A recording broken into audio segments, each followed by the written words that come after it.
পুজোর পর সবাই স্কুলে আসলি, তাই সবার জন্য একটা করে লজেন্স এনেছি, আয় নিয়ে যা। ওয়াও, ম্যাম কি ভালো। অন্য ম্যামেরা তো আমাদের কোনোদিনও কিছু খাওয়ায়নি।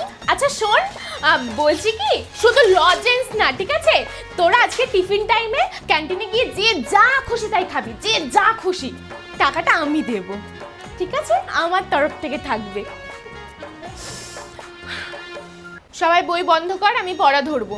ম্যাম, আপনাকে আজকে খুব সুন্দর লাগছে।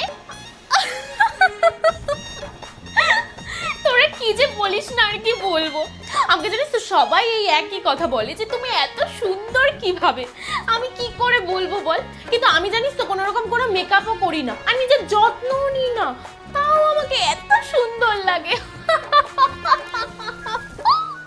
আচ্ছা, রাজা কুমিরের পিঠে চড়ে বনে যাচ্ছে, এখান থেকে রিডিং পড়। ম্যাম, আপনি এত সুন্দর রিডিং কি করে পড়েন বলুন তো।